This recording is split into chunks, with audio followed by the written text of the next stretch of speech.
에스겔서. 에스겔은 바벨론의 1차 공격 당시 예루살렘에 살던 제사장이었습니다. 바벨론은 도시를 전멸시키지는 않지만 1차로 이스라엘 사람들을 포로로 잡아가 버리는데 에스겔도 그중 한 명이었습니다. 이 책은 그로부터 5년 후 에스겔이 유대인 난민촌 근처에 있는 관계수로 뚝 위에 앉아있는 장면으로 시작됩니다. 때는 그의 30살 생일인 것으로 보이고 원래 그는 그 해에 예루살렘에서 제사장으로 임명될 예정이었죠. 그때 갑자기 에스겔은 이런 환상을 봅니다.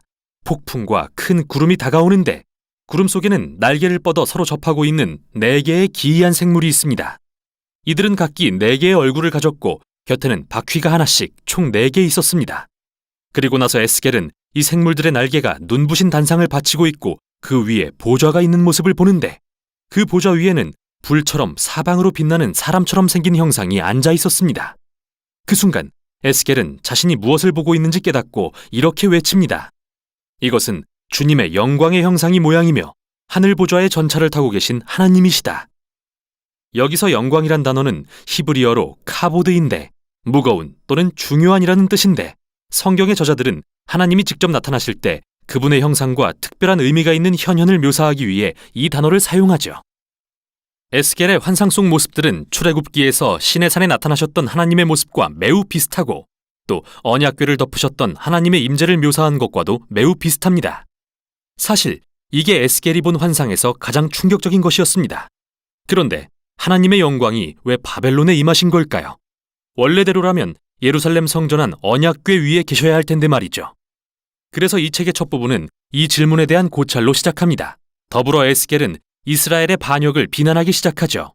보좌에 앉으신 하나님이 에스겔에게 말씀하십니다. 그리고 그를 선지자로 임명하십니다.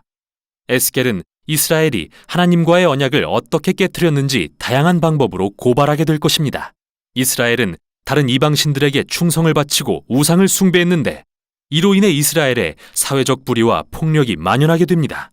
바로 그 결과 하나님은 에스겔을 세워서 백성들에게 경고하라고 하시는데요.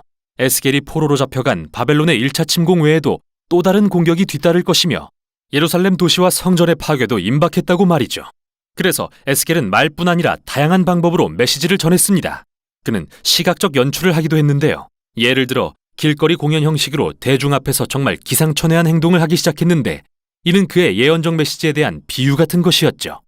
그는 작은 예루살렘 모형을 짓고 난 뒤 그게 공격을 당하는 것처럼 보이게 만들거나 머리카락과 수염을 완전히 밀고 난 뒤 그걸 칼로 내려치거나 가장 극단적인 행동으로서 대속죄일에 자신이 이스라엘의 죄를 짊어지는 연기를 했습니다. 또한 그는 1년 동안 한쪽으로 누워 쇠똥으로 불을 피우고 음식을 구워 먹었는데 이는 예루살렘이 포위당하는 동안 사람들이 먹게 될 더러운 음식에 대한 신호였죠. 그러나 그 중에서도 가장 낙심되는 나쁜 소식은 하나님께서 에스겔에게 말씀하시길 아무도 그의 말을 듣지 않을 거라는 것이었습니다. 이스라엘은 반역적이고 굳은 마음 때문에 에스겔을 거부할 겁니다.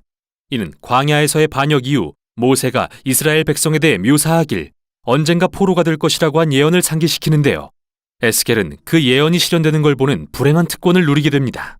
그렇게 크게 실망한 에스겔은 자신의 역할을 이어갑니다. 그리고 약 1년 후 그가 또 다른 환상을 봤는데 성전에 대한 것이었죠. 그는 가상체험을 하듯 성전을 둘러보면서 그의 부재 중에 무슨 일이 벌어지는지 보게 되는데 좋아 보이지 않습니다. 그는 성전 앞 바깥들에서 이 커다란 우상 신상을 봅니다.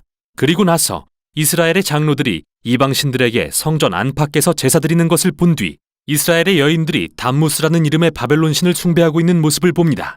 그리고 이 환상은 하나님의 영광스러운 보좌가 성전 위로 떠오른 뒤 동쪽 바벨론 쪽을 향해 떠나는 것으로 끝이 납니다. 이제 11장에서는 하나님의 영광이 왜 그리고 어떻게 바벨론에 있는 에스겔에게 임하셨는지 볼 것인데요. 이스라엘의 우상 숭배와 언약 위반이 너무도 노골적이고 역겨워지자 하나님은 자신의 성전을 떠나셨습니다.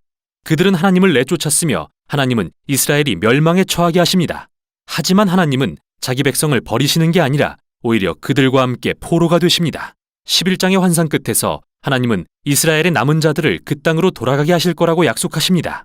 그리고 그들의 돌과 같은 굳은 마음을 제거하고 살과 같은 부드러운 마음으로 바꾸어 주시겠다고 하십니다. 그래서 마침내 하나님을 진심으로 사랑하고 따르게 될 수 있도록 말이죠.